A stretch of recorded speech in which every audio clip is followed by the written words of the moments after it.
story, because the problem is that it's been 6 years, and during that time, the rebuild costs have escalated enormously. So we're now looking at something that's extraordinary. Now, Christchurch Cathedral was its heart, whether you liked it or not, it was its heart. I think reconstruction of the building from scratch is a travesty. I think it's mental. It's so expensive and out of the question. Knocking it down is nonsensical. I think what you need to do, and I think we absolutely do it, is must refashion it from where it is, strengthen what's there, and build something new and purpose-built and glowing as a beacon of hope for the future in its place. So you put a glass tower in the middle of where the thing used to be, put a light in it, and you know, that sort of thing. I mean, some genius designer needs to come up with something and get on with it. A cathedral with a lighthouse. Yeah.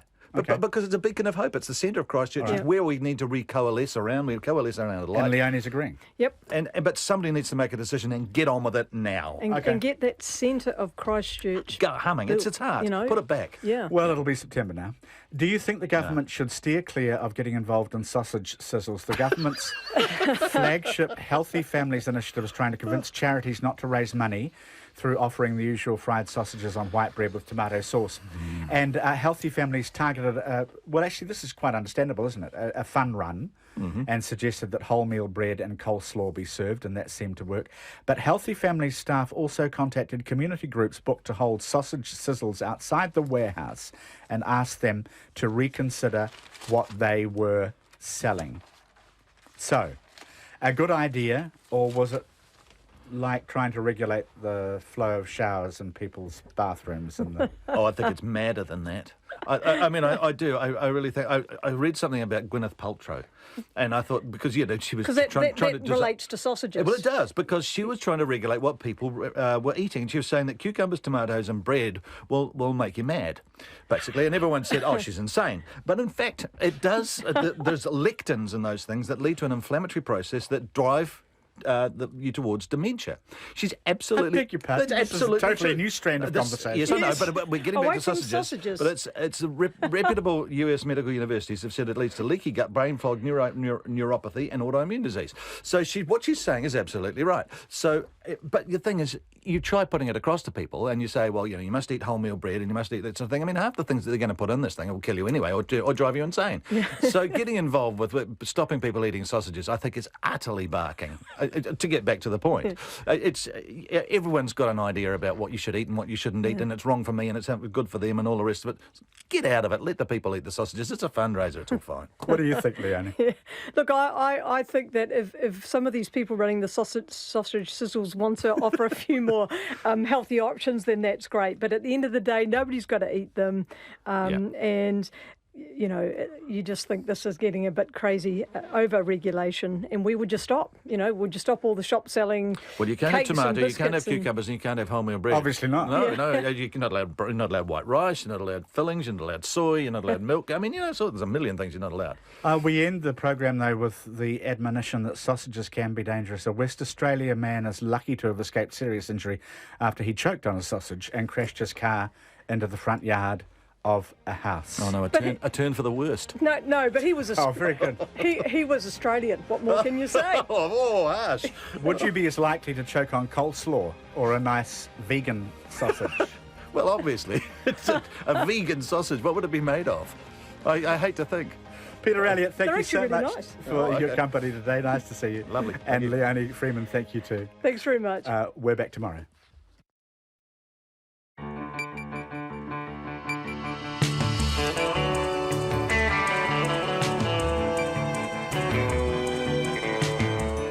Kia ora everyone. Tonight, can Hamilton save the Sevens? After 17 years of Wellington, the tournament shifts north. A confidential report reveals the government acknowledged more than 15 years ago that religious instruction in state schools may indeed be discriminatory. Christchurch residents voiced their frustration at more delays over the fate of the Christchurch Cathedral.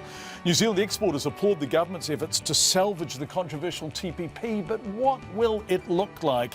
And Christchurch residents lobby to move sex workers out of residential areas, plus ACT leader David Seymour calls for cigarette vending machines to be funded through tobacco taxes. All of that and much more coming up after the Pips and Katrina with the news.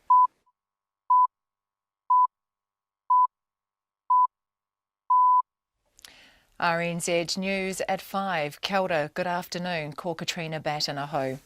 It's been revealed the New Zealand Navy paid $700,000 to a company whose owner was involved in a multi-million-dollar corruption scandal involving American naval officers.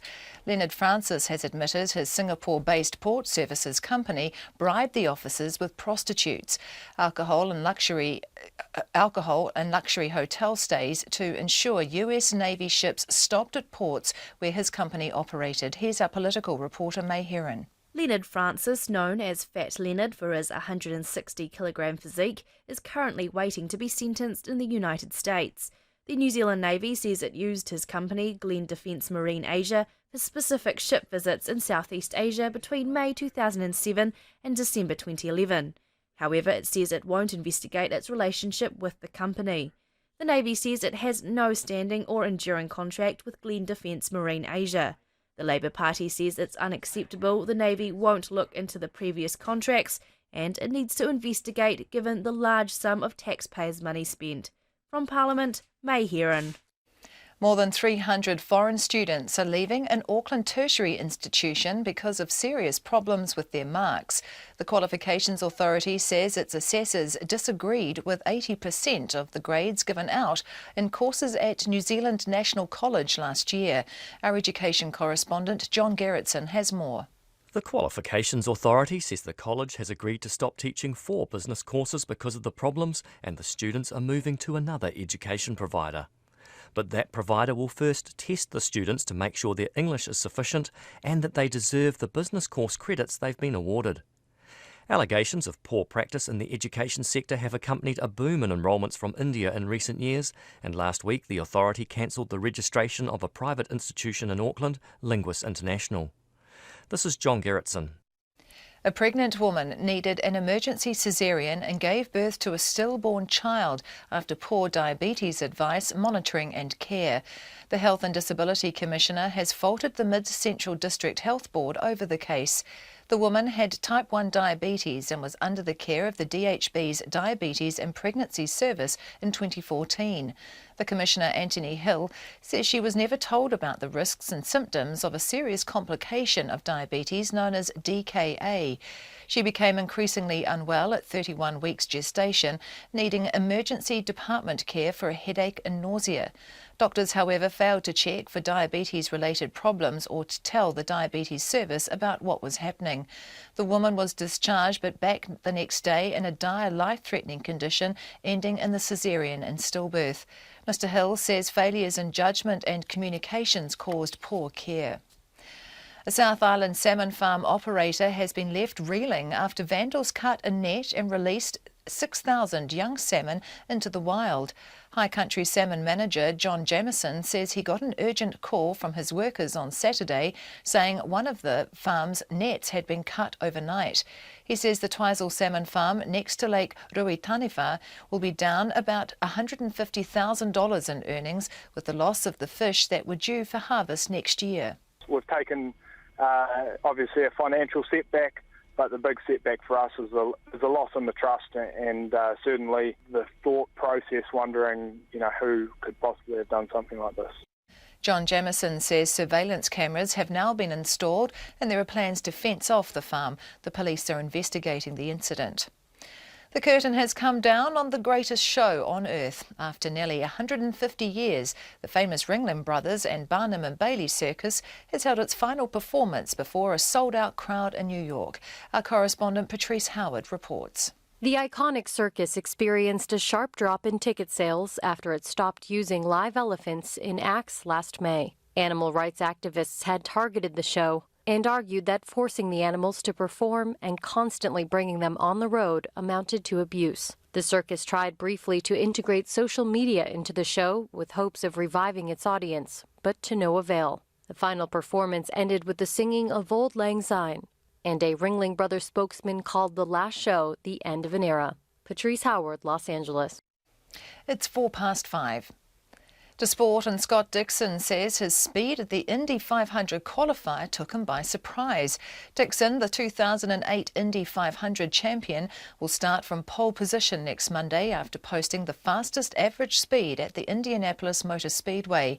Starting behind Dixon in the second row will be two-time Formula One champion Fernando Alonso, who's making his Indy debut. Dixon says he couldn't believe what he was seeing while out on the racetrack. You know, when I saw a 232.6 rock up on the steering wheel, I'm like, I hope that's correct, and we haven't got a bit of a timing issue going on. But this is the first part done. You know, we're starting on the pole, which is the right position. But let's see if we can get this Chip Ganassi car up front and stay there for the whole race. Scott Dixon. The head of New Zealand Rugby, Steve Tew, is hoping moving the Sevens to Hamilton will see a return of sellout crowds. Hamilton's Waikato Stadium will host the event from next year on a 2-year contract after crowds at the Wellington event dwindled. Tew says the city has a great venue and good fan base, so they're hoping the February event will be a sellout. The Boston Celtics have shocked the clever Cavaliers in Cleveland, winning 111-108 to keep their playoff hopes alive in the NBA Eastern Conference Finals. That's the news. Heating up in Saudi Arabia. Drive them out of your places of worship. Drive them out of your community. Drive them out of your holy land. And drive them out of this earth. Cooling down in Middlemarch. Well, I've been out and I've made up the feeds for the goats, and as soon as I've finished talking to you, I will go and milk them. They're always quite glad to see me on a cold morning because when I'm taking them, it's slightly warmer than the grass, you know. Taking the temperature morning report with Susie Ferguson and Guy and Espiner, weekdays from 6. Then on 9 to noon, the McDermott Institute's Justin Hodgkiss on how top scientists are being linked up with New Zealand businesses. And after 10, the story of the librarians who saved hundreds of thousands of priceless manuscripts from Al-Qaeda. Join me, Catherine Ryan, on 9 to noon after morning report on RNZ National.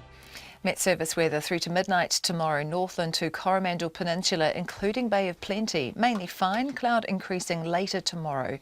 Waikato to Wellington, including the central high country. Fine today, becoming cloudy tomorrow with a few showers developing and with possible heavy falls in Taranaki and south of Levin from evening. Gisborne to Wairarapa fine with high cloud tomorrow. Bulla to Fiordland mostly cloudy, a few showers spreading north today, turning to rain for a time tomorrow with brief heavy falls.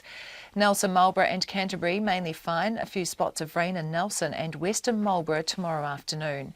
Otago, excluding Clutha, mostly fine, brief morning rain for southern lakes tomorrow, then a few showers developing in Dunedin and North Otago from evening. Clutha and Southland fine today, a few showers developing tomorrow morning, and the Chatham Islands often cloudy with a few showers.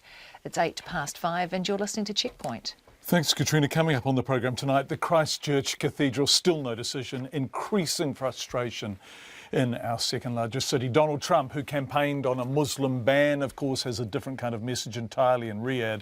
Religious instruction in state schools. We have obtained a warning that's 15 years old that it may indeed be discriminatory. And what is happening with the TPP and what is the government hoping to achieve? But we're going to begin in Hamilton, which has today pinched the Sevens off the capital. Yes, New Zealand Rugby has announced Waikato Stadium will host the local leg of the World Sevens Series from 2018. Once a bonanza for Wellington, attracting tourists from throughout New Zealand and indeed beyond. As the tournament moved to crack down on drunkenness, its patronage dried up too. Today, a move northward was announced, and our reporter Joe O'Brien went along to the launch. The HSBC New Zealand Sevens is back for 2018. Watch out, Hamilton, we're coming for you. The organisers of the new Hamilton Sevens are promising a lot when the tournament kicks off on the 3rd of February next year. New Zealand Rugby's Chief Strategy and Operations Officer, Nigel Cass, explains why they think Hamilton will succeed in drawing the crowds that Wellington lost over the last few years. We're talking about a World Series that is growing rapidly around the world, but not growing here in New Zealand and Wellington. And so we thought we need to have a step change. And the best step change is to look at a new venue, to look at some new ideas, to look at a new geography. So a whole different group of fans living in the north half of the North Island will be able to access the Sevens here in a way that they weren't able to in Wellington. The organisers are also hoping Aucklanders, and particularly the city's Pacifica communities, will make the trip down State Highway 1 to support their teams. Nigel Cass says they considered a number of other cities to host the Sevens, but the Hamilton proposal was the best. It's in a great city for creating some atmosphere around an event with a FMG stadium it's perfect. It's a rugby stadium. A fan who's been to Wellington and comes to the Sevens next year here will immediately notice that they're a lot closer to the action.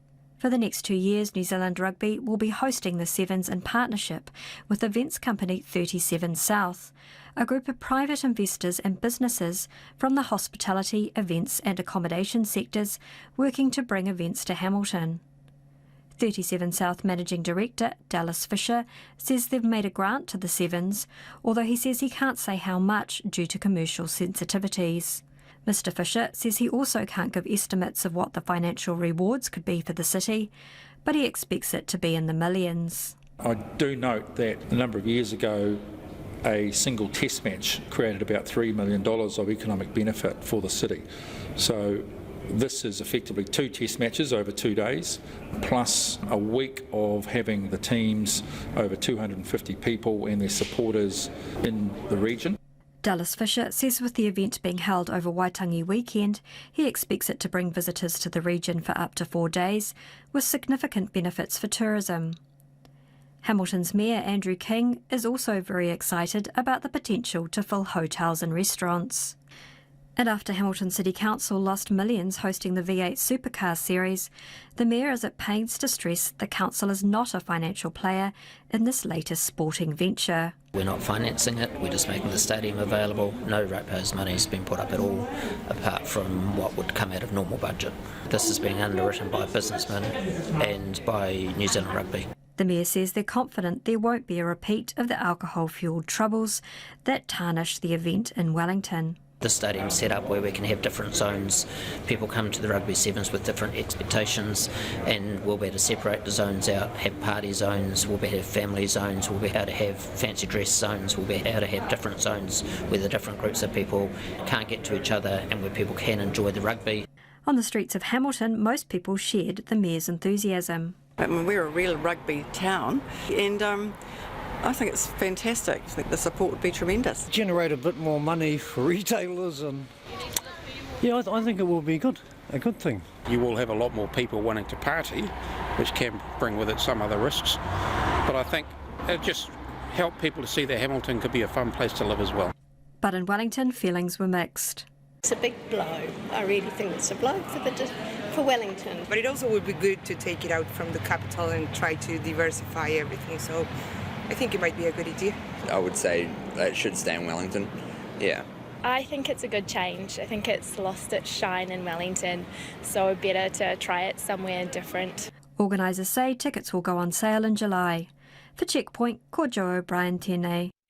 At their peak, Sevens weekends were a busy time for Wellington and for its hospital. To help reduce the pressure on the hospital's emergency room, Wellington Free Ambulance set up a treatment facility at Westpac Stadium itself. Figures in the New Zealand Medical Journal state alcohol was a contributory or causative factor for the patient's attendance in 80 to 90% of cases. And a Fairfax article from 2011 reported, and I quote, up to 30 additional Wellington Free Ambulance staff, including a doctor, intensive care paramedics and event medics, bolstered the frontline during the busiest weekend of the year for the service.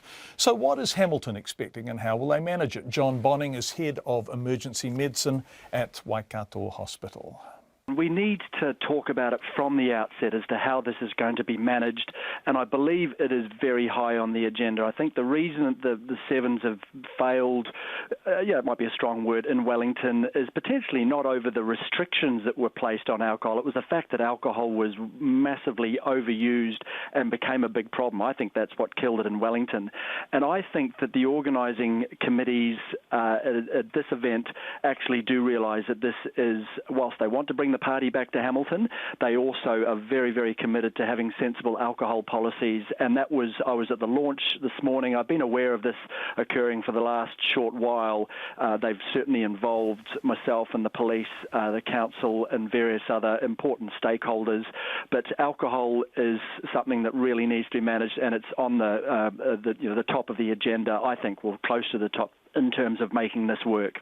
How do they manage it? Are those discussions taking place? Absolutely. Even this morning they started talking about having different zones in the ground. They're completely alcohol-free zones at either end of the field, one for kids, the other aimed at teenagers, and then the Brian Perry stand for kind of the die-hard fans, and then the Well Network stand is a bit of a localised party stand, if you like. So, there's going to be a bit of celebration there, but they're kind of trying to compartmentalise things as Waikato Stadium can. There's also talk of people having wristbands, it being a cash-free event, and you purchase a wristband and put, it has your name on it, obviously credit card details and money is on it, and you purchase things, including alcohol, using that wristband. So they'll be able to say that Joe Bloggs is onto his 10th beer, clearly probably shouldn't be having any more, those sorts of things. So I do think that they're taking it seriously. We've been invited from the outset, and some of the right things are being said already.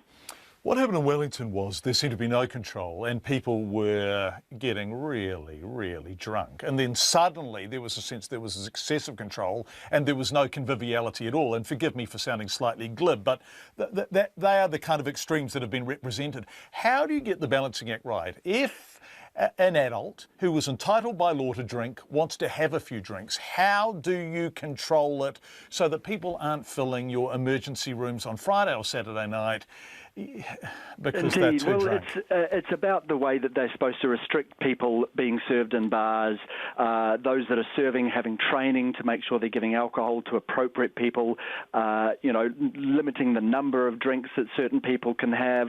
Yeah, and there's going to be huge variation in what people can tolerate. And, we don't represent some modern-day temperance movement. It's not about prohibition, but it is around, the pendulum clearly swung far too far to one end of the very bad and aberrant behaviours, and then a long way to the other side in terms of prohibition, which never worked at all. And it's about getting that publicity right from the outset that this is going to be an event where alcohol is consumed responsibly and that people are not to get into fights, fall over, get behind the wheel of a car, those sorts of things, and do not end up in emergency departments. You may or may not be aware of a survey we did in December where 1 in 4 patients late at night, one night just before Christmas, were in emergency departments across New Zealand as a result of alcohol, and that was either intoxicated or being drunk and injured themselves or having been assaulted or the victim of somebody that was intoxicated. And we doubled Australia. They were 1 in 8. So it's a serious issue, but I've also had some games such as a Chiefs derby a year or two ago. I had a television crew come and say, let's see the impact of alcohol, and not a single drunk person turned up to the emergency department the whole night. So I think the public can get the message about moderation, and not prohibition. John Bonning, who was head of emergency medicine at Waikato Hospital. 17, coming up to 5:18. Thank you for being with us on Checkpoint. US President Donald Trump has told Muslim countries they need to take the lead in combating Islamic extremism and urged them to deny sanctuary to terrorists. In a speech in Saudi Arabia, attended by the leaders of 55 Muslim-majority nations, Mr. Trump insisted the fight against extremism was not a war between different faiths, but a battle between good and evil. During his campaign for the presidency, of course, he called for, and I quote, a total and complete shutdown of Muslims from entering the United States. In Riyadh, he was more location-specific, naming Iran as a key source of funding and support for militant groups. His Saudi audience would have appreciated that. But given Mr. Trump's previous rhetoric, did the people who were listening to him take him at his word? The BBC's John Sopel is in Riyadh. The president has been on a deep immersion into Middle East politics today and a charm offensive, meeting a host of Arab and Gulf leaders from across the region. And one central geopolitical subject, the fight against Islamist extremism and how to make good on his pledge to destroy so-called Islamic State. But after the trenchant and some would say Islamophobic language of the Trump election campaign, the president chose a much more moderate tone today. We are not here to lecture. We are not here to tell other people how to live, what to do, who to be or how to worship. Instead, we are here to offer partnership based on shared interests and values. And he framed the choice that Arab leaders faced like this. This is not a battle between different faiths, different sects, or different civilizations. This is a battle between barbaric criminals who seek to obliterate human life and decent people, all in the name of religion. This is a battle between good and evil. And he said that if terrorism was to be defeated, it was up to the people in that room to do more. A better future is only possible if your nations drive out the terrorists and drive out the extremists. Drive them out. Drive them out of your places of worship. Drive them out of your communities. Drive them out of your holy land. And drive them out of this earth. This speech was a far cry from the language that Donald Trump and his allies used during the campaign. No more talk that Islam hates us. No more mention of this being a clash of civilizations. And the one phrase that he chided Hillary Clinton and Barack Obama for not using, radical Islamic terrorism, was not even mentioned.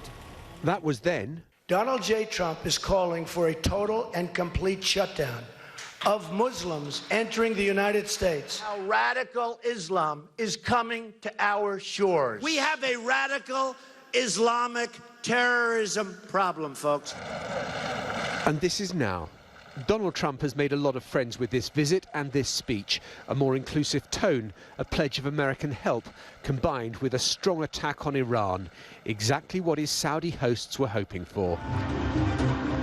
And this is what President Trump wants to see more of. The new global centre for combating extremist ideology that the Saudis have built. And the clear message, this is a worldwide problem and requires a worldwide solution. It's the BBC's John Campbell in the Saudi Arabian capital, Riyadh. Iran has reacted with sarcasm, almost contempt to President Trump's speech by describing Saudi Arabia as a bastion of democracy. Coming up on Checkpoint, New Zealand's exporters applaud the government's efforts to salvage the controversial TPP, Trans-Pacific Partnership. What does the government want from it? And ACT Party leader David Seymour calls for secure cigarette vending machines to be funded through tobacco taxes in a bid to prevent more violent dairy robberies. We really appreciate your feedback. We've been getting a lot of it. Do text us on 2101. You can tweet us at CheckpointRNZ. Our email address, of course, is checkpoint@radionz.co.nz. We're on Twitter and Facebook. We're also on Freeview Channel 50 and Face TV, which is Sky Channel 83. However you are joining us, thank you for being there. A shambles, a disgrace, shocking and such a pity. That's how some people we spoke to in Christchurch are describing the delays around a decision on the fate of the Christchurch Cathedral. The cathedral has been derelict since the 2011 quake, so too the land around it, once a vibrant heart of pre-earthquake Christchurch, of course.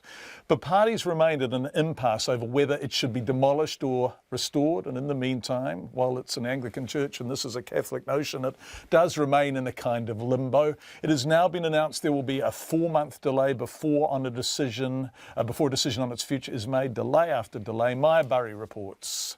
A government-appointed working party had been trying to decide the fate of the historic building, and its report, due out shortly, is expected to support restoration rather than replacement. But now, Bishop Victoria Matthews says the cathedral's future should be decided by the clergy and laity who use it, and the decision won't be made until September. People RNZ News spoke to at the Cathedral Square in Christchurch today are unhappy about the lack of progress 6 years on. It's a disgrace, right? It reflects appallingly on Christchurch as a whole, but in particular the Anglican Church, for being delaying, obstructive and disrespectful to the people of Christchurch. I think it's a shambles, basically. Yeah, it's been going on for way too long. They need to make a decision and move on. It's an eyesore now. It's such a pity that it is left like that. It's really quite sad, eh? The decision should have been made a long time ago. And I don't know who's fighting who, but they should make their mind up. But if you want my opinion, just get rid of it and start again. Well, it's a bit of a disgrace, to be quite honest, and I think they could have at least done something. sorted it out a bit earlier than this, I'm afraid. Well, I think it would be good if they get it fixed soon because it's probably holding up the business development in this area. It's taking far too long, eh? Shocking. Yeah, it's not a good look. In a statement, Bishop Matthews said it was aware that the city and beyond is very frustrated with the amount of time it was taking to reach a decision. She said church property trustees and the entire diocese shared that frustration. The minister supporting Greater Christchurch Regeneration, Nikki Wagner, says she's disappointed, but the decision reflects the deep divisions within the church.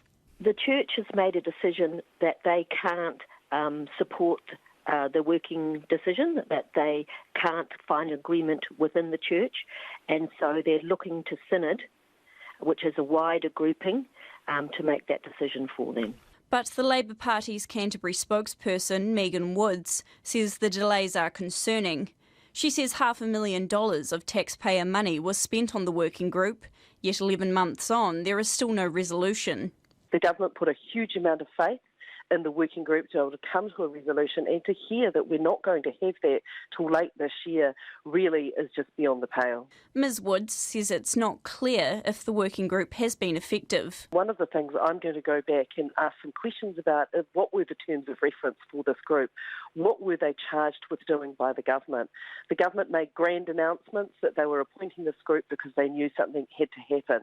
Well, now the government needs to stand by that group and ensure that its findings and the money the taxpayer has spent coming to those findings are put to good use. Bishop Matthews says people are still divided on whether to reinstate the cathedral or build a new contemporary cathedral. Brent Ashworth runs a souvenir stall in Cathedral Square and says the building's future is a talking point. I've been trading on Worcester Boulevard really since 6 months from the earthquake, and I always talk about the cathedral, and most people I speak to would like to see it restored as to what it was, and that's my unofficial poll. Whether or not Mr Ashworth's unofficial poll matches the views of the Christchurch Cathedral's clergy and laity won't be known until September. In Christchurch for Checkpoint, Maya Burry. Such a polarising issue, this. We would love to hear from you. If you are in Christchurch, please let us know what you would like to see happen to that cathedral. Text 2101, email checkpoint@radionz.co.nz. 27 minutes past 5. Dairy owners say quitting selling cigarettes is not an option because cigarettes account for up to half their sales, and people who come in to buy cigarettes buy other things, a can of fizzy, a pie, whatever. Well, they're open to the idea of installing secure vending machines to prevent smash and grab thefts, as suggested by the ACT Party leader David Seymour. More on this coming up. One big retailer who uses the machine says they're not the panacea they're made out to be. Anusha Bradley on what's a pretty complex issue. The spate of violent robberies for cigarettes continued over the weekend, with Batel's Superette in Ranui, West Auckland, targeted on Saturday afternoon and a service station in Pahiatua robbed last night. Last week, a South Auckland shopkeeper was beaten up and had a machete held to his throat after 4 offenders stole cash and cigarettes from the Kingsford supermarket in Mangere. A 15, 17, 18 and 20-year-old have since been arrested. The owner, Kamaljit Singh, now has a security guard, has installed panic buttons and is considering using smoke bombs to deter future thieves. But despite the ordeal, he's defiant he'll never stop selling tobacco. It's a legal product. Every person has the right to sell, and people that do smoke, they have the right to smoke. I mean, why are they telling the dairy owners to stop selling and not do anything about the criminals instead of punishing the dairy owners who are trying to make a living? Kamaljit Singh says tobacco sales can account for between 30 to 50% of a dairy's turnover. A pack of 20 cigarettes costs between $21 and $28 a pop. About 75% of that goes to the government in taxes, about 8% to the retailer and the rest to the manufacturer. Jazz Sandhu owns a 4-square in Huntly, despite being robbed twice for cigarettes last year. Within 2 minutes, they took about $5,000 to $6,000 worth of cigarettes, and that's all they targeted. He won't stop selling them. That's the demand here, because of our sales in 4 squares consist of about 20 to 22% sales of cigarettes only. By doing not smoke in our store, potentially we're going to lose another 25% of the groceries we sell in our store, you see, because that's a draw card. The ACT Party leader David Seymour wants the government to use the tobacco tax to pay for the installation of single cigarette pack dispensers in dairies. Both Kamaljit Singh and Jaz Sandhu agree it's a good idea. Z Energy is spending $1 million installing secure metal cigarette dispensers throughout its 50 stores in Auckland, but its head of retail, Mark Forsyth, says it's not a cure-all, but just one of many measures it's taken. Yeah, one thing on its own is very rarely successful. There has to be a number of measures that are all taken, effectively what we call a layered approach to defence, starting with bollards on the outside of the stores to stop people driving into the front of the stores, a transparent security film across the glass, some DNA spray that we have on some sites, fog cannons which fill the store with a smoky type solution which cuts down visibility, safe rooms for the staff to access, and now onto the tobacco dispensing units. Joseph Torima's service station in the Hokianga was selling $10,000 worth of tobacco products a week for a profit of about $800. 8 months ago, he decided to stop. Just safety. A couple of break-ins down the road, and it's all about smoke. So, and they had to try to have a crack at us as well. So that was sort of the last straw. Gas Omapere now sells school lunch packs and more hardware products to try and make up for the lost revenue. We're not quite there. You would work a lot harder, but yeah, it's worth it. It's totally worth it, especially when you read or see on the news, all these break-ins and whatnot, or shop owners getting beaten up. It's not going to happen here because people aren't going to beat us up for lollies or ice creams and all that. Each time I see it, I say to my wife, just get rid of smokes. It's as simple as that. The Crime Prevention Network spokesperson PJ Singh says intense competition means Auckland dairy owners just don't have the luxury of quitting tobacco. He says the only way to reduce the robberies is more police and harsher penalties for offenders. For Checkpoint, Anusha Bradley.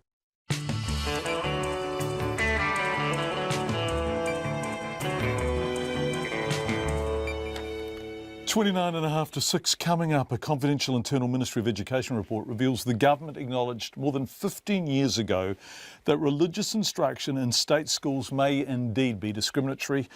David Seymour with more on cigarettes and dairies and those robberies. A $100 million project to double the size of Queenstown's landmark gondola ride is challenged as a deadly fire risk. And we actually have more on the story that Katrina's about to lead the headlines with too. Cue Katrina. The New Zealand Navy paid $700,000 to a company whose owner was involved in a corruption scandal involving American naval officers.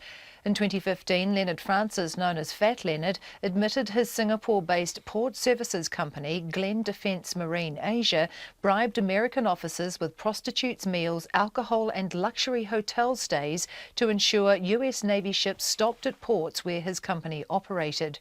The New Zealand Navy says it used Glen Defence Marine Asia for specific ship visits in Southeast Asia between May 2007 and December 2011. More than 300 foreign students are leaving an Auckland tertiary institution because of serious problems with their marks. The Qualification Authority says its assessors disagreed with 80% of the grades given out in courses at New Zealand National College last year. A pregnant woman needed an emergency caesarean and gave birth to a stillborn child after poor diabetes advice, monitoring and care. The Health and Disability Commissioner has faulted the Mid-Central District Health Board over the case. A South Island salmon farm operator has been left reeling after vandals cut a net and released 6,000 young salmon into the wild at Twizel. High Country Salmon says it will be down about $150,000 in earnings. New Zealand Rugby says it's confident the drunken behaviour that's marred the Wellington Sevens in the last few years won't be repeated in Hamilton. It's announced it will host the tournament in partnership with events company 37 South at Hamilton's Waikato Stadium for the next 2 years. The Transport Agency says temporary repairs to a bridge on a critical transport route in Marlborough will allow it to reopen by the end of the week. The Y Bridge on State Highway 63 between Blenheim and St Arnaud has been out of action since yesterday morning when a truck crashed into it. Those are the headlines. I'll be back at 6. Thanks, Katrina. Lots of feedback coming in already on the Cathedral. We will bring it to you. Thank you very much. Very heartfelt. And also Incredibly impressive emails in a very short amount of time. Thank you all. Let's turn to business news now with Giles Beckford. We're into earnings season, right, Giles, for companies with a March balance state. A couple of big ones today.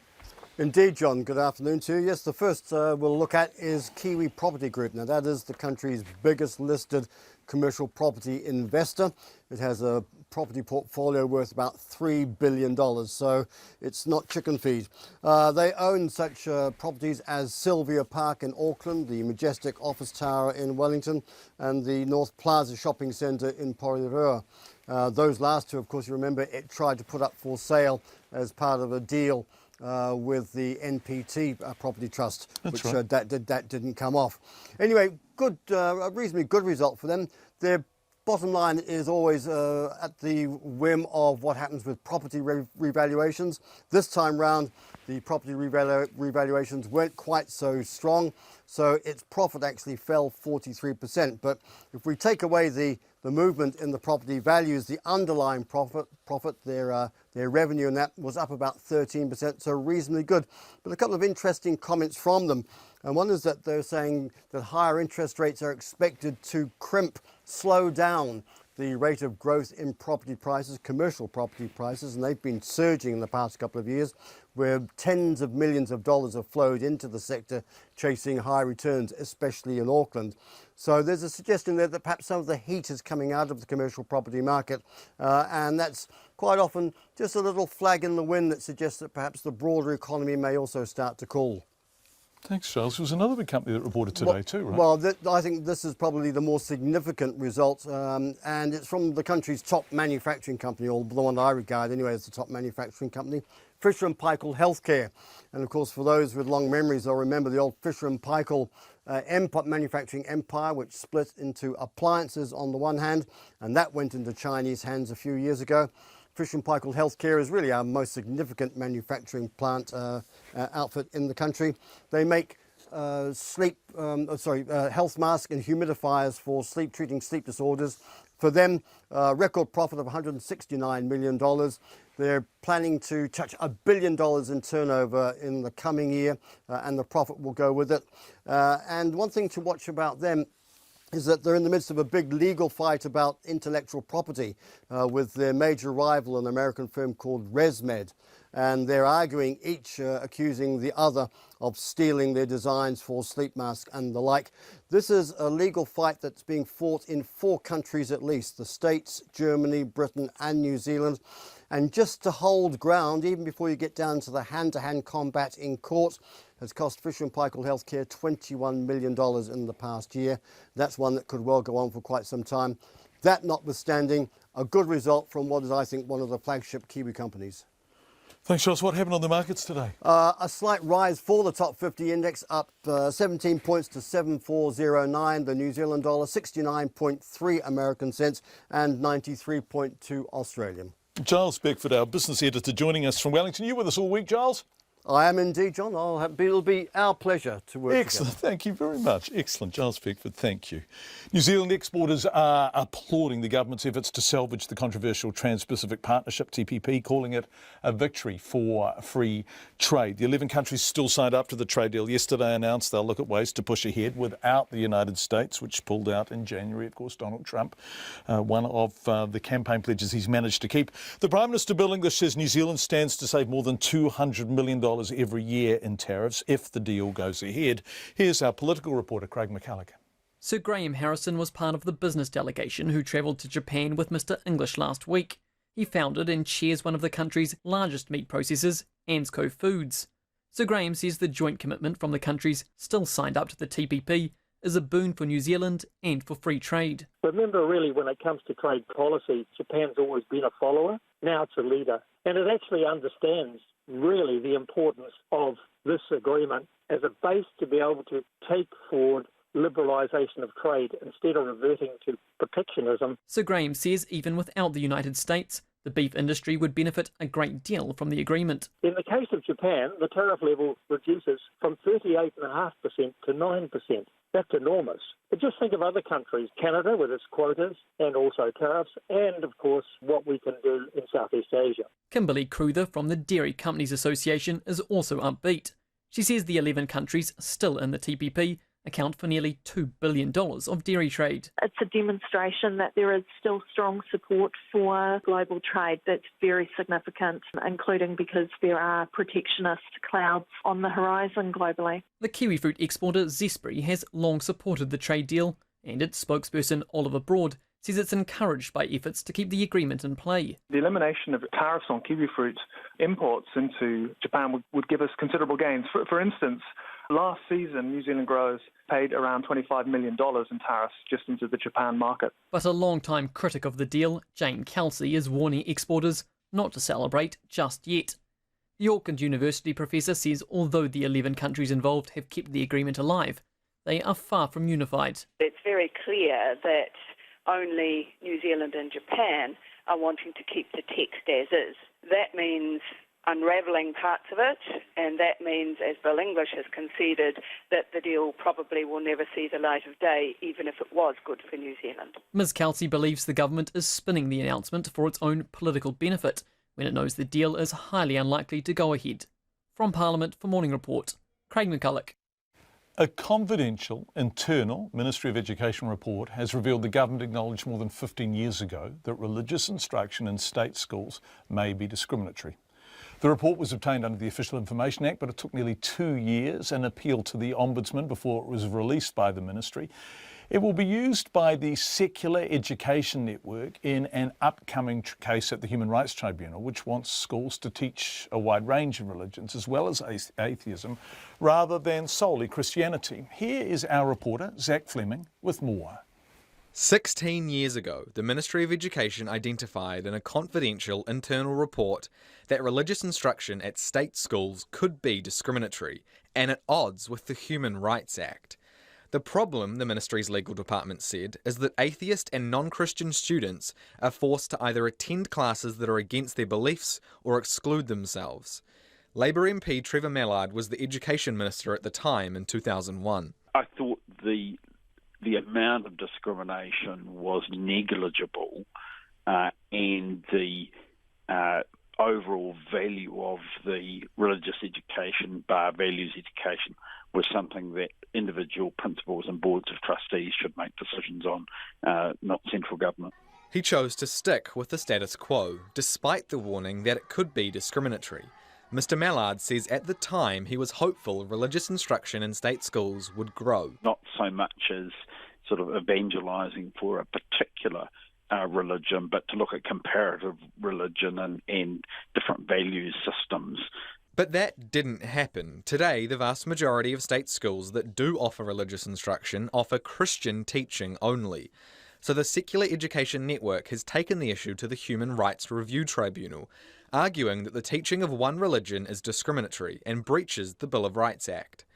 Tanya Jacobs is part of that case. Her daughter was allegedly told she would go to hell for not believing in God. When you have to opt out because somebody's getting special treatment to have their religion promoted in the classroom, and then in the process of opting out you get to miss out on the fun and the lollies and what have you that the rest of your class are getting, that's not right. If you do let them go in the classroom so that they can take part in all of the fun or whatever, and they come home and they're all worried because they think their family's going to go to hell because they didn't go to church last weekend, or they think that they're going to go to hell because their parents aren't married. Tanya fought for nearly 2 years to get hold of the 2001 report. In June 2014, I sent the request to them. In August, I got a heavily redacted document that had anything pertaining to religion blacked out. Tanya'd asked for the Ministry of Education's compliance review into whether its legislation abided by the Human Rights Act. It's a process every ministry went through in the early 2000s. The Ministry of Education said the redactions were in order to maintain legal privilege. In March 2015, I passed that on to the Ombudsman, and it took over a year to May 2016 before I finally got the full release. And they fought it quite hard for it to take over a year to get that information. Right. So they were clearly very reluctant to give this to you. Why do you think that is? It's a very sensitive topic, I suppose, and they don't really want to deal with it. The Education Minister, Nikki Kay, said it was inappropriate for her to comment, as the issue is currently before the Human Rights Commission. so we approached a state school for their take. Alan McIntyre has been principal of Owairoa Primary in Auckland's Howick for more than a quarter of a century. I don't have an issue with just teaching Christian living personally. I can see where they're coming from, but I would suggest let things happen as they're happening. Owairoa's board is considering teaching other religions, but has no set plans. Mr McIntyre says the instruction classes are reviewed every year and the response is always positive, but he has had to raise some issues with the school's provider. Some will go into dying and being born and so on, and that's probably not appropriate for younger children. A date is yet to be set for the Human Rights Review Tribunal hearing, but Tanya says she's confident the report she obtained, along with other evidence, proves discrimination. For Checkpoint, Zach Fleming. 5:45. A $100 million project to double the size of Queenstown's landmark gondola ride has been challenged as a deadly fire risk. The operator, Skyline Enterprises, wants to replace 4-seat carriages with 10-seat cabins and double the size of its terminals and restaurant. A resource consent hearing began in the Environment Court today, and our Otago Southern reporter, Ian Telfer, has filed this report. Queenstown's Ben Lomond Hill is covered in pine trees, except for a gully cleared below the gondola lines. Today, the main objectors put on some heat. Local man Basil Walker asked if the extreme fire risk of the reserve had been taken into account. The project's architect, Michael Wyatt, said not directly. I guess, like all residents of Queenstown, I realise that where there are large groups of pine trees, there is a fire risk. The extent of that risk I'm not really qualified to comment on. But Mr Walker pressed on, asking Mr Wyatt whether the building had been designed with the fire risk in mind. Mr Wyatt said not especially, though he said the outside had to meet the building code for fire resistance. But asked if it might be a good idea to choose fire retardant materials inside, he did agree. Yes, I think we could agree that we shouldn't be using inflammable materials on fabrics. Nobody would quarrel with that, I don't think. The Queenstown gondola is already one of the resort's biggest tourist drawcards, carrying about 800,000 people a year, but it wants to get a lot bigger. That's thrown up large parking problems, which Skyline's now promising to fix with a 5-storey car park. One of the main objectors, Zip Trek Eco Tours, relies on the gondola to bring 95% of its tourists to the top of the hill to go on their zip line. It's worried about the fire risk too, but even more so about how up to 4 years of construction disruption will affect its business. Basil Walker was the only objector to ask about the look of the bigger top terminal and larger gondola. Skyline's landscape expert, Michelle Snodgrass, said seen from Queenstown streets, they'd largely blend into the hill. I don't think the top terminal building will be any more visible. I think the cleared corridor will, of course, yes, will be more visible from those wider viewpoints. Judge John Hassan followed up, asking the architect how visible the restaurant would be at night. Mr Wyatt said it would be well lit up. You do see it at night time when you're walking around the town. You see it like it looks like a spaceship on the hill. It'll just look like a larger spaceship on the hill. The case is expected to run until at least Thursday. In Queenstown, more Checkpoint, Court Ian Telfer, Tēnei. A court in Napier has heard a doctor inappropriately use sedatives on men with only minor injuries so he could take advantage of them. David Kang Huatlim is facing 13 charges of stupefying and indecently touching 4 men while he was working at the Doctors Medical Centre in Hastings in 2014. Our reporter Michael Kropp was at the Napier District Court today. In his opening address to the jury, the Crown Prosecutor Steve Manning said Dr David Lim used the sedative midazolam to take advantage of the men who were aged between 18 and 30. By putting them into the semi-conscious state, by sedating them, so that he could then touch them sexually, safe, he thought, in the knowledge that they wouldn't recall. And if they did recall, they would be confused and wonder whether what they thought had happened had indeed happened. Mr Manning said the 4 men needed only minor surgery and they did not require a sedative as strong as midazolam or to be touched anywhere near their genitalia.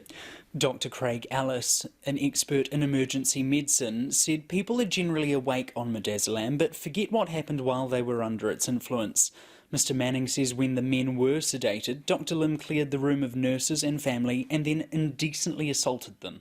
all young men of a Māori or Pacific Island descent, all with minor medical complaints, all treated with this drug midazolam, all having very similar experiences. Their trousers either removed or interfered with, and their genitalia touched. On a follow-up visit, Mr Manning said Dr Lim rubbed one man's back and propositioned him for sex. Mr Manning said the clinic's own guidelines say it's essential 2 people are present when midazolam is used. Dr Lim's lawyer, Harry Walkins QC, said he categorically denies the charges. Mr Walkins said midazolam causes some people to hallucinate and, as in this case, believe their hallucinations are real. He said medical literature also notes people have reported sexual touching that could not have happened. Feeling things, seeing things, hearing things that actually do not exist did not happen. It's a delusion, if you like, a false belief or an impression of something that happened that in fact didn't happen. This is very well reported. Dr Craig Ellis, however, said it's very rare for people to hallucinate when given midazolam through their nose, and sexual hallucinations are very unusual. Mr Walken said the situation was ripe for misunderstanding because Dr Lim is overtly gay, and the men would have known that. And the police interview tactics raised problems of suggestibility. They questioned them at that stage about events that had happened 18 months or so earlier. It was a long time after the event. What happened when you went to see Mr Lim or Dr Lim? And one of them even asked the police officer, "Why are you asking me these questions?" And he was told that Dr Lim may have acted inappropriately towards some of his patients. The first of 22 witnesses have been called in the trial, which is likely to run into next week. In Napier for Checkpoint, call Michael Kropp there now. So much feedback coming in on the Christchurch Cathedral. Here is a pretty representative sample. Thank you all. Restore the cathedral. Bishop Victoria and Matthews wants a new cathedral. By postponing the decision of the cathedral's future, it will become more in dismay and harder to restore than Victoria and her committee will have to demolish as it's so run down, says Greg. Ellison says the cathedral should not be the church's decision. Ratepayers have paid a lot of its costs for years, and it is a Christchurch and New Zealand icon. Let the government buy it off the church and restore it for our tourism industry, please. Christchurch Cathedral, it's now time to sack the bishop and start the rebuild, says Mike. Colin Maxwell says, John, in pure economic terms, it's critically essential to restore our cathedral. The business case revolves around the incalculable costs of reproducing zillions of ancient postcards, tea towels, coffee mugs and other kitsch, all featuring the structure as the centre point and icon of Anglican, Anglo-Saxony and Little England. Viva la Cathedral, I say. Regards, Roger. And I would just like to see a decision made on the cathedral. Don't care what they decide now, but someone please make the decision. On the other side of the coin, demolish the cathedral, put up a plaque and spend the money building affordable housing. Thank you all for your feedback. We'll have more of it. A lot of it is coming in. The Christchurch City Council, staying in Christchurch, could face legal action if it goes ahead with a bylaw designed to move sex workers out of residential areas, but it could also face legal action if it doesn't. A staff report prepared ahead of a council meeting this Thursday outlines whether a bylaw should be implemented to keep sex workers out of suburbs near the city centre after complaints from residents. And as Logan Church reports, those residents are prepared to go to court.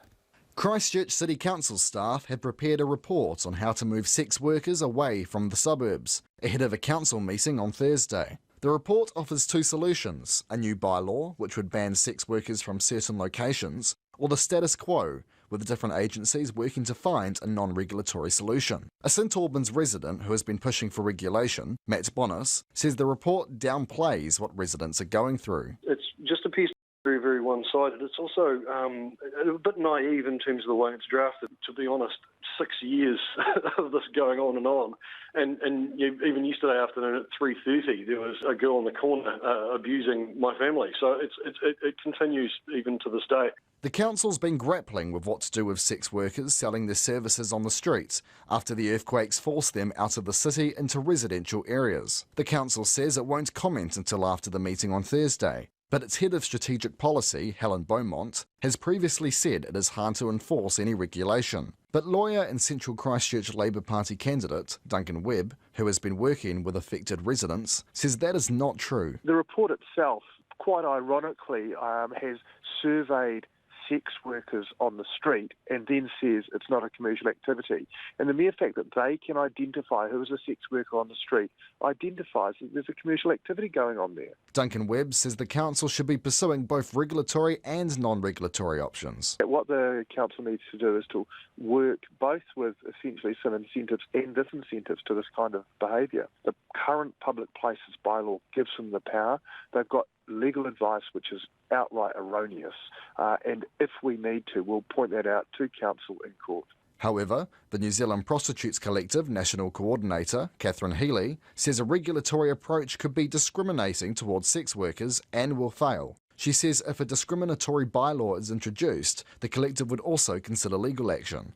We certainly would like to look at incentives for sex workers not to work in residential areas and have those kinds of conflicts, but at the same time would caution council against going for a regulatory approach because we know they're doomed to fail, they cause harm. But Matt Bonner says if the council decides against adopting a new bylaw, he will take the matter to the High Court. Council has this matter well stipulated within its existing public places bylaw, that the activity is very much a commercial service. I mean, what else are they possibly doing there? They're certainly advertising for commercial services. And we'll get a declaration from the court. The council is expecting to decide what approach to take at a meeting this Thursday. In Otatahi for Checkpoint, call Logan Church Chennai. A homeless man who attacked another rough sleeper in Hamilton on Christmas Eve, sending him fleeing into the Waikato River where he drowned, has gone on trial for manslaughter. The Crown says the actions of 48-year-old Neville Harris brought about the death of 29-year-old Tamarete Mana. Our Waikato reporter Andrew McRae has been in court. Both men had been living in tents and makeshift accommodation in separate places on the eastern bank of the Waikato River. They were mates and often drank together. They came together with Mr Retimana's female partner and a friend of Mr Harris's to have a pre-Christmas celebration. The Crown Prosecutor Ross Douch says it turned ugly when Mr Retimana sexually assaulted his partner. He says Mr Retimana then invited the others to join in. And at that point, Mr Harris told the police officers he lost it, and he took to Mr Retimana, punched him about the head and he kneed him in the head, and that led to Mr Retimana stumbling away towards the riverbank. Mr Douch says the accused again approached Mr Retimana, but he opted to jump into the river to get away. His body was found by a kayaker a few days later. A post-mortem found very high alcohol levels along with cannabis in his blood. Mr Douch says the accused is indirectly responsible for the death of Mr Retimana. Here the Crown case is, in a nutshell, that the violence of the defendant Mr Harris to Mr Retimana, although perhaps understandable on one level, was not justified, and it's a crime, and that crime led Mr Retimana to go into the river where he drowned. The Crown says Mr Harris is guilty of manslaughter because his actions caused Mr Retimana, by fear of violence, to do an act which caused his death. Ross Douch says Mr Retimana wasn't a fighter, so his only option was to flee from Mr Harris. And that, you might think, ladies and gentlemen, is the obvious response. And it need not be the only response available, but it's the one that Mr Retimana hit upon, and he hit upon it because he was afraid, in simple terms. Mr Retimana's partner, who has name suppression, gave evidence today, saying he was a good guy, but someone who could get rough after a few drinks. She described herself as wasted and tired on the day and couldn't recollect many details of what happened. The trial set down for most of the week. In Hamilton for Checkpoint, call Andrew McRae. It's a couple of minutes before 6. We're getting the most extraordinary amount of feedback on the Cathedral in Christchurch. Thank you all. We're going to keep looking at this because this is an issue you feel very strongly about, whatever side you're on. I'm a Christchurch resident and once was active in the Anglican Church. I want the cathedral demolished because it's a better use of the Anglican Diocese funds than a full restoration. By all means incorporate historic elements in a new building. Ultimately, it's the Anglican Church's property, so they should be allowed to decide what works best for them and get on with it.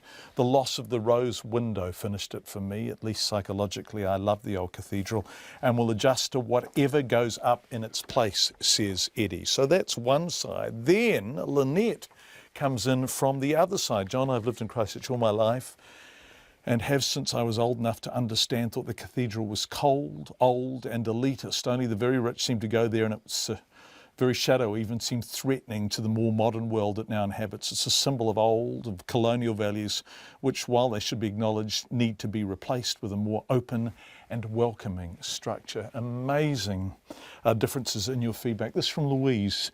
I'm both surprised and saddened that during the Cathedral debate no one seems to have considered or even mentioned the Coventry option. Coventry Cathedral was bombed during the Second World War, and rather than rebuild or demolish and build a new one, the bombed remains were left and the new parts of the cathedral were built into and around them. The end result is a world-renowned, stirring and inspiring living memorial. Why could this not be done in Christchurch? A living tribute by combining the old remains and the new rebirth in hope. Louise, thank you all for your feedback. There is so much of it. We will keep looking at this issue. RNZ News at 6. Ngā mihi nui, good evening. Ko Katrina Batt and tēnei. The Prime Minister won't say whether an investigation is needed into Navy contracts with a company whose owner was bribing American naval officers with prostitutes, alcohol and luxury hotel stays. Leonard Francis is awaiting sentence in the US after admitting his Singapore-based port services company, Glenn Defence Marine Asia, bribed the officers to ensure US Navy ships stopped at ports where his company operated. The New Zealand Navy paid $700,000 to the company for specific ship visits in Southeast Asia between May 2007 and December 2011. Bill English says there's been no allegations of any wrongdoing by New Zealand Navy officials. We'd be concerned if there was any evidence that the alleged activities elsewhere that led to the imprisonment were part of New Zealand procurement. I've been and watched that procurement process pretty much up close for 8 years. I haven't seen any indication that that's how the New Zealand Armed Forces do business. Bill English says it's up to the Navy to whether it should investigate. The Washington Post reports the multi-million corruption scandal has dogged the US Navy for years, with the latest indictments being laid out against 8 Navy officers, officials, including an admiral. An Auckland tertiary institution has agreed to stop teaching 4 business courses because of serious problems with the marks it was awarding. More than 300 foreign students are now being transferred from New Zealand National College to another institution. Grant Clinkham from Qualifications Authority says assessors disagreed with 80% of the marks the college awarded in 2 courses last year, and then found further problems earlier this month. The first action was to stop any new students being enrolled into the first 2 business programs where we found problems, and then when we found problems with 2 further programs, they agreed at that point to stop teaching those. Grant Clinkham says the authority found evidence of plagiarism in students' work. A pregnant woman needed an emergency caesarean and gave birth to a stillborn child after poor diabetes advice, monitoring and care. The Health and Disability Commissioner has faulted the Mid-Central District Health Board over the case. Our health correspondent Karen Brown reports. The woman had type 1 diabetes and was under the care of the DHB's Diabetes and Pregnancy Service in 2014. Anthony Hill says she was never told about the risks and symptoms of a serious complication of diabetes known as DKA. She became increasingly unwell at 31 weeks gestation, needing emergency department care for a headache and nausea. Doctors, however, failed to check for diabetes-related problems or to tell the diabetes service about what was happening. The woman was discharged but back next day in a dire, life-threatening condition, ending in the caesarean and stillbirth. Mr Hill says failures in judgment and communications caused poor care. This is Karen Brown. A Christchurch resident pushing for sex worker regulation says a council report on the issue is biased. The council is considering whether to implement a bylaw this Thursday which bans prostitutes from certain areas, forcing them into the central city. A staff report outlines 2 options for the council, introducing a new bylaw or a non-regulatory approach. A St Albans resident, Matt Bonnis, is pushing for regulation and says the report exaggerates the cost of enforcement and doesn't highlight what residents have to live through. It just appears to be very, very one-sided. It's also a bit naive in terms of the way it's drafted. To be honest, 6 years of this going on, and even yesterday afternoon at 3:30, there was a girl in the corner abusing my family. So it continues even to this day. Matt Bonner says he'll take the council to the High Court if it doesn't introduce a new bylaw. Colin Craig's former press secretary has described him as a difficult person who had the ability to turn a normal media interview into a disaster. Rachel McGregor is giving evidence in the High Court in Auckland, where the former leader of the Conservative Party is suing the blogger Cameron Slater over posts he made online. Edward Gay reports. Rachel McGregor told the judge she had a demanding job. She said Mr Craig made inappropriate comments about wanting to sleep on her legs. He also sent her poems and inappropriate letters. She denied accusations made by Mr Craig that she propositioned him while on a flight from Napier. Rachel McGregor resigned days out from the 2014 election over a pay dispute. She'll continue giving evidence tomorrow. Atu i te kōti mātua ko Edward Gay aho. New Zealand Rugby says it's confident the drunken behaviour that marred the Wellington Sevens in its last few years won't be repeated in Hamilton. It's announced it will host the tournament in partnership with events company 37 South at Hamilton's Waikato Stadium for the next 2 years. New Zealand Rugby's Chief Strategy and Operations Officer, Nigel Cass, says after 18 years they'd reached the point where it was difficult to build excitement for the event in Wellington. He says they'll be able to strike the right balance between having fun and behaving responsibly in Hamilton. It's 6:05. To sport, and the New Zealand IndyCar driver Scott Dixon says when he saw 232 miles an hour on his speedometer, he thought it was a mistake. Dixon, the 2008 Indy 500 champion, will start from pole position next Monday after posting the fastest average speed at the Indianapolis Motor Speedway. Dixon says he's just hoping he can stay out in front for the whole race.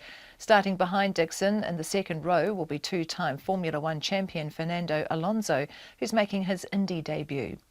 The world tennis number 2 Novak Djokovic will be coached by the legendary Andre Agassi at the French Open after being beaten by a German youngster Alexander Zverev in the final of the Italian Open. Djokovic fired his entire coaching team recently after parting company with Boris Becker late last year. He says he has great respect for Agassi on and off the court. He has been through everything that I'm going through. He understands the game amazingly well. I mean, I'm enjoying every conversation that I have with him. Novak Djokovic. The New Zealand golfer Danny Lee has had his best finish of the season on the men's PGA Tour. He's finished in a tie for 5th at the Byron Nelson Classic. Meanwhile, women's number 1 Lydia Ko has finished in a tie for 11th at the LPGA Tour's latest event in Virginia. That's the news. Tonight on Night's Computer Passwords, how to protect yourself from cyber crooks without locking yourself out because you've forgotten it. Again, Megan Squire offers a few tips and explains why she's made a partial withdrawal from public life online. That'll go nicely with a window on the world of quantum computing, as long as the hackers don't get there first. And Stella McQueen has more thoughts on the state of our native fish on Nights from After the News at 7 on RNZ National. Met Service weather through to midnight tomorrow, Northland to Coromandel Peninsula, including Bay of Plenty, mainly fine, cloud increasing later tomorrow. Waikato to Wellington, including the central high country, fine today, becoming cloudy tomorrow, and a few showers developing, with possible heavy falls in Taranaki and south of Levin from evening. Gisborne to Wairarapa, fine with high cloud tomorrow. Bulla to Fiordland, mostly cloudy, a few showers spreading north today, turning to rain for a time tomorrow with brief heavy falls. Nelson, Marlborough and Canterbury, mainly fine, a few spots of rain in Nelson and western Marlborough tomorrow afternoon. Otago, excluding Clutha, mostly fine, brief morning rain for southern lakes tomorrow. Then a few showers developing in Dunedin and North Otago from evening. Clutha and Southland fine today, a few showers developing tomorrow morning, and often cloudy with a few showers for the Chatham Islands. It's 6:08 and you're listening to Checkpoint. Thank you very much, Katrina. The New Zealand Navy, as Katrina has been saying, won't investigate previous contracts with a company whose owner was involved in a multi-million-dollar corruption scandal involving bribing American naval officers with prostitutes, alcohol and luxury hotel stays. Leonard Francis admitted his Singapore-based services company, Glenn Defence Marine Asia, gave officials gifts to ensure US Navy ships stopped at ports where his company operated. Here's our political reporter, May Heron. Leonard Francis, known as Fat Leonard because of his 160-kilogram physique, is the centre of a scandal that has been dubbed the biggest in US naval history. His company, Glen Defence Marine Asia, supplied ships docked in ports around Asia with food, fuel, services and equipment. Francis convinced US Navy officials to steer their vessels and planes to ports where his company worked. And Craig Whitlock, the Washington Post reporter who broke the story, says in return, those officials were given lavish gifts. He would provide prostitutes, according to the government. He would provide cash. He'd provide travel. He'd set them up in luxury hotel rooms throughout Asia. In one case, he gave Lady Gaga tickets, Lion King tickets, and even travel for the family members of these Navy officers. In 2015, Francis pleaded guilty, and he's now awaiting sentencing. 10 people have also been charged in the case, including 5 US Navy officials. Now it's been revealed the New Zealand Navy paid $700,000 to Glen Defence Marine Asia for specific ship visits in Southeast Asia between May 2007 and December 2011. Labour's defence spokesperson Ian Lees-Galloway says the Navy must now review those contracts. There was a significant amount of taxpayers' money spent on contracts with this company. There's clear evidence from overseas that this was a company that engaged in bribery and corruption. And the least that can be done in New Zealand is take a look, just be certain that everything was above board. However, the Navy won't investigate. It says it has no standing or enduring contract with Glen Defence Marine Asia and has no intention to investigate based on what happened in the US. The Prime Minister, Bill English, won't say whether an investigation is needed, saying it's a matter for the Navy. He says there's been no allegations of any wrongdoing by New Zealand Navy officials. I would imagine, in the Navy's mind, that they need to see some evidence, but look, it is a matter for the Navy to sort that out. We'd be concerned if there was any evidence that the alleged activities elsewhere that led to the imprisonment were part of New Zealand procurement. I've been and watched that procurement process pretty much up close for 8 years. I haven't seen any indication that that's how the New Zealand Armed Forces do business. The New Zealand Defence Force refused to be interviewed. From Parliament for Checkpoint, May Heron. The ACT Party leader David Seymour says it's only a matter of time before a dairy worker is killed if secure vending machines aren't installed to prevent smash and grab thefts from dairies. Dairy owners we've heard from earlier in the program told us they can't afford to give up selling cigarettes because it accounts for up to half their sales. The people who come in to buy cigarettes also buy other things often too. But Mr Seymour says if vending machines were installed, violent robberies would stop within a year, and he told me via LiveView he knows how to pay for it. Well, I'm suggesting that the next scheduled 10% increase in tobacco tax be held back for the retailers so they can invest in security, because we're seeing an epidemic of people with knives and guns and baseball bats doing over some of the best New Zealanders, who are mainly immigrants who have come to New Zealand to give their kids a better life, and they run small businesses, and they wonder each day if it's going to be them that's going to get beaten up for tobacco. And the reason that people are going after tobacco is because of the tax. Putting a $20 tax on a packet of cigarettes means that a brick of cigarettes is worth almost $300 now.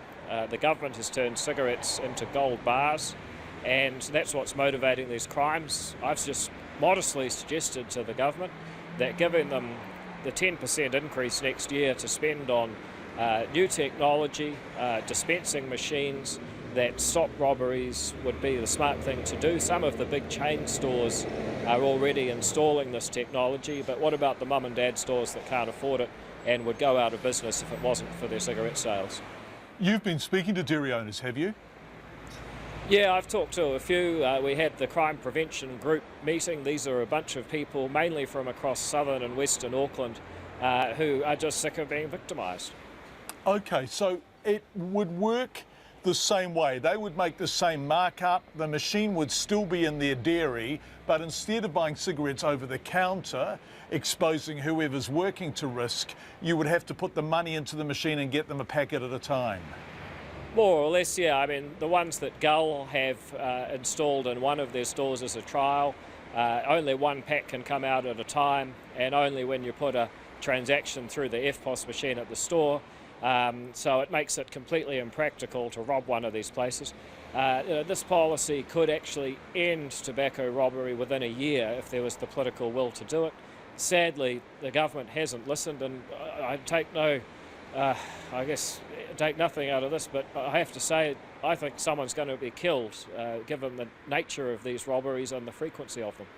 And the vast majority, somewhere in the region of 80% of the money that the dairies are collecting is going to the government, right? Yeah, that's right. So look, I mean, I'd say, I don't know, it's $25, $26 for a packet. About $17 of that is tax. The average dairy sells about $200,000 worth of tax and about $50,000 worth of cigarettes every year. And I'm just proposing that you'd give them next year's increase, because next year it'll be $220,000 of tax with the 10% increases. Give them next year's increase so that they can invest in some technology. One of these machines costs about $30,000. You know, let's let them make a start at that, because otherwise the smaller business owners are just getting persecuted in the name of the government's war on drugs. Okay, two questions. One is that someone could just steal a machine, couldn't they? Oh, sure. I mean, look, there's always going to be the better mousetrap, better mouse argument. But these things are pretty heavy and pretty solid, so you know, people are going to have to be a hell of a lot more organised and probably a lot less violent and clever in order to do it. But I'm sure that might happen in some cases, but vastly different from what happens now, where you go in with a weapon, bash up the owner, potentially maim or even kill them, and just take it straight off the shelves. And the other question is, of course, these machines at some level are a form of branding, right? So you can see the cigarettes, the machines are out in the shop. How do you get around the prohibitions now? Because, of course, when you buy cigarettes, you can no longer see them until they're given to you. Yeah. So the ones that have been installed by Gull, actually, they actually build into part of the counter. They're totally out of sight. They're less visible than what you have now, actually. Think of it as a cross between a safe and a vending machine. But look, I mean, that's one option that they might use the money for. Other options are having more security guards, having panic rooms, having bars and so on. I just think if you ask a business person to collect a couple of $100,000 of tax and put themselves in harm's way for the government, maybe it's time for the government to give them some support, because there ain't going to be enough police trained in time. Giving them more self-defence rights will create an arms race. This is a practical solution that could end tobacco robberies in a year. David Seymour speaking to us earlier this afternoon. The High Court has been given an insight into the inner workings of the Conservative Party, with its former press secretary giving details of creepy poetry from the party's leader, the infamous photo in the grass, and questioning the moon landing. Rachel McGregor was subpoenaed and is giving evidence at the High Court in Auckland, where her former boss Colin Craig is suing the blogger Cameron Slater over posts about Mr Craig's relationship with Ms McGregor. Our court reporter Edward Gay filed this report. Rachel McGregor began working for the Conservative Party in the lead-up to the 2011 election. She described her first impressions of Colin Craig as a jovial chap who was badly dressed. He was a little bit sort of odd, like he had his pants sort of pulled up really high and stuff, and, just sort of, it's like, it's a bit sort of dorky. But yeah, I mean, he's just a, middle-aged man trying to have a go at politics, so. Miss McGregor said her first job was to improve Colin Craig's image. He needed, a completely new wardrobe. He needed a proper haircut. He needed to be able to speak in a way that people could understand him, because at the time he would just ramble on and on about his ideas, as opposed to having, clear, concise thoughts of, exactly what he was trying to achieve. Miss McGregor was asked about an incident on election night in 2011 when she and Mr Craig kissed in an apartment attached to the Conservative Party office. I also at that point really lost faith in Colin. I thought that he was trustworthy, but I lost a lot of trust in him. Miss McGregor said she thought long and hard about whether she should stay with the party and decided to stay in a job because of financial necessity.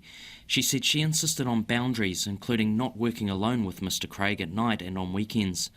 But in the new year, Mr Craig began writing her letters that Miss McGregor described as dodgy. She was asked by Mr Slater's lawyer, Brian Henry, about one of them. What did you make, for example, of page 71, where he goes, delete, delete, delete?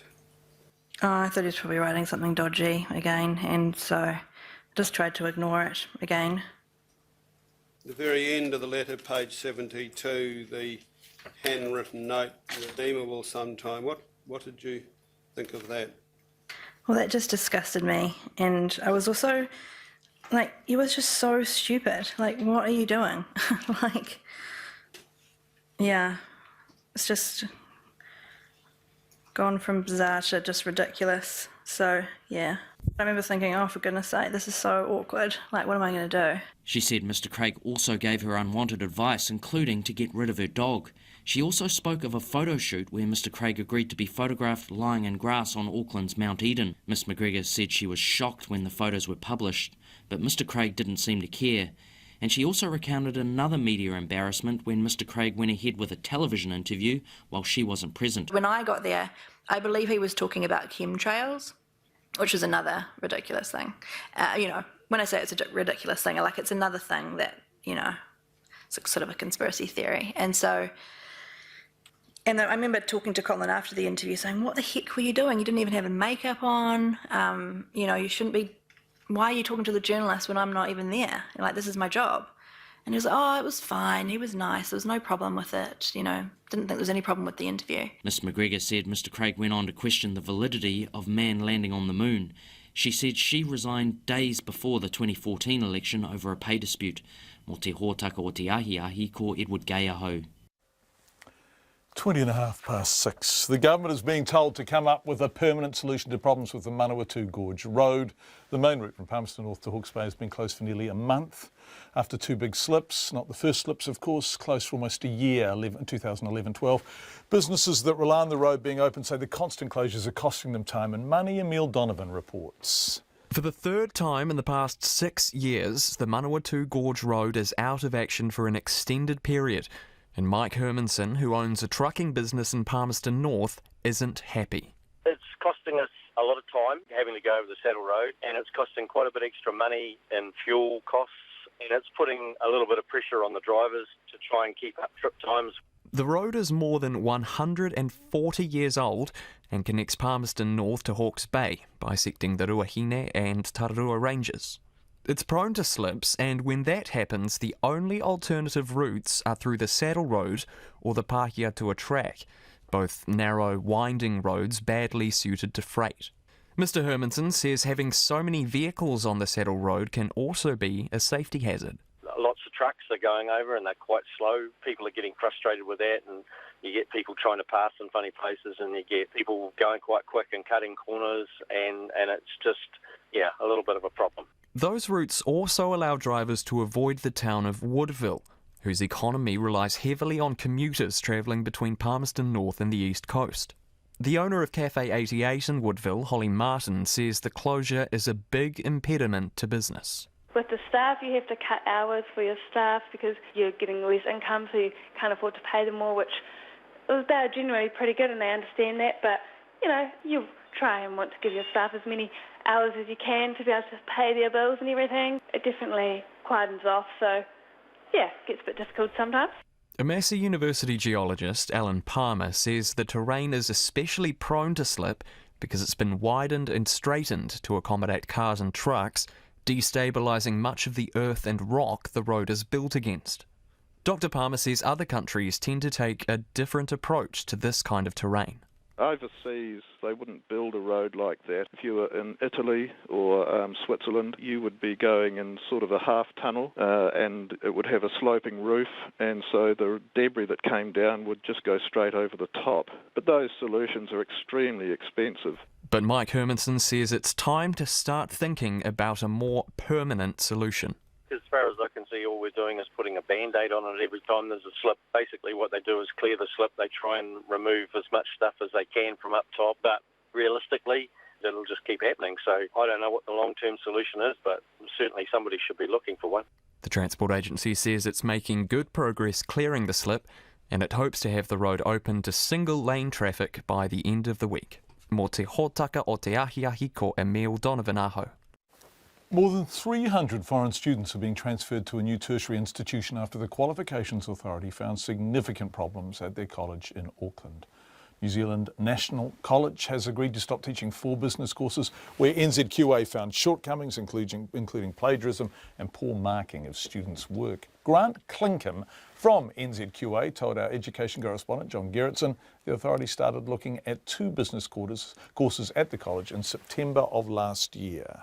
We found in those 2 programs that our assessors disagreed with 80% of the marks that the provider had given to students. So earlier this month, we then looked at 2 other business programs, and again, we've found poor quality assessment, examples of plagiarism and spin botting. Spin botting? What's that? Spin botting is the use of a computer program that is designed to hide plagiarism. Is this something where an institution just has bad practices, or are there staff here who are helping students to get through when they shouldn't be? I mean, I'm just trying to think, what the motivation is. In this particular case, it looks like poor quality assessment practices. So that's about the approach to marking, the approach to monitoring, the approach to recording information. I know recently you have removed the registration of an institution that had a lot of very serious problems. Why not remove registration in this instance? Because at this stage we have no clear data about performance problems in any other programs, and the nature of the other programs are quite different from these business programs. How big is this institution? I mean, there's 300 students going to another organisation. How many are left? There's almost 1,000 students in this organisation. With the retesting that's going to be happening with the transfer of these students, what is being retested and why? What we're trying to do is to establish whether students need to resit any credits that they've previously been awarded, or whether they need to be retaught an entire course or an entire program. And so it'll be the responsibility of the New Zealand National College to pay for the cost of any retesting, English language testing or reteaching that is required as a consequence of the poor quality. This voluntary transfer, what would have happened if they had not agreed to that? NZQA would have taken whatever actions were necessary to protect the interests of students in the event that there hadn't been a voluntary agreement. John Gerritsen, the reporter there. The patient health watchdog says staff at Palmerston North Hospital missed a red flag that led to a woman needing an emergency caesarean and losing her baby. In a report today, the Health and Disability Commissioner Anthony Hill says the Mid-Central District Health Board breached patient rights in 2014 over the poor care it gave to a pregnant woman with type 1 diabetes. He says she was under the care of a multidisciplinary diabetes and pregnancy service, but they were not told or consulted when she ended up in the emergency department very unwell when she was 31 weeks pregnant. She was kept in overnight, given fluids and painkillers for a headache, but returned the next day in a dire, life-threatening condition. Anthony Hill told our health correspondent Karen Brown it was a system failure. Several staff were engaged with the care of this patient over time, and there ought to have simply been a fairly automatic red flag that said, contact this service now, contact this specialist now, and that didn't occur. What occurred was simply that a patient who was known to be under a specialist service, which ought to have alerted people for the need for specialist and senior review by that service, should have been referred to the service and was not. What did you make of the claim by an endocrinologist that that multidisciplinary service was overloaded, it lacked space, inadequate staffing and was having to ration care? In the recommendations that we've made, we picked up on some of the work that District Health Board had already done, and then we built on it quite significantly. We were concerned, as they were, that they needed to look at the physical layout and suitability. They needed to review staffing, but I've also asked them to think and to work with other district health boards to get consistent glycemic targets, so that's blood sugar levels for pregnant women. I've asked them to ensure that they have processes in place so that where a person is receiving multidisciplinary care and appears in hospital, that all disciplines are automatically informed. The things that you've asked them to look at include a review of staffing in that multidisciplinary team to see if there's enough. That's correct. And they've got 3 months to do that. They have. That was Karen Brown, our health reporter. We're going to end tonight with feedback from Christchurch. So much of it, thank you. And it's really divided. This person, Simon, says it's pretty sad to hear personal nastiness and allegations of interference in due process being directed at Bishop Victoria Matthews. It must be incredibly difficult to be in her shoes, wanting to rebut misinformed criticism when her faith calls her to turn the other cheek. Let's remember that the cathedral was first and foremost a place of worship, privately owned and substantially maintained by the Anglican Church. Also worth remembering the government's role in these discussions. In recent months, agreement had very nearly been reached between the parties when government representatives unilaterally sought to impose a new list of terms and conditions. Good faith? I think not. Thank you, Simon from Palmerston North. And Elizabeth, who was in St Heliers in Auckland. I've just heard the email from the lady who suggested the use of the Coventry Cathedral option. I too have on many occasions expressed amazement that no one in authority has suggested that Christchurch could adopt the Coventry option. Growing up in England, I remember going to see that cathedral on a school history trip and seeing the devastated ruins next to the new cathedral really did manage to convey just how horrific the bombing was during the war. It could be a very poignant memorial to the effects of the earthquake. I hope that perhaps one of the groups working on the cathedral will consider this as an option. Well, considering is still being done, and we will continue to look at the story, and we would love Bishop Victoria Matthews to join us on Checkpoint. We'll be back tomorrow at 5. Thank you for being with us. A very good evening. RNZ News headlines at 6:30. The Prime Minister won't say if an investigation is needed into Navy contracts with a company whose owner bribed American naval officers with prostitutes and alcohol. The health watchdog says a red flag should have been raised in the care of a woman with diabetes whose baby was stillborn. A Christchurch resident pushing for sex worker regulation says a council report is biased. And New Zealand Rugby is confident drunken behaviour won't happen in the new Sevens venue, Hamilton. Our next news and weather is at 7. The agony. Extremely dejected. The ecstasy. I think I just cried. It was beautiful. I love my country. The America's Cup. Emirates Team New Zealand! I'm Todd Niall. I'll be in Bermuda from the starting gun of the first race in the campaign to regain sailing's most elusive trophy. Just hold your breath, we'll come through.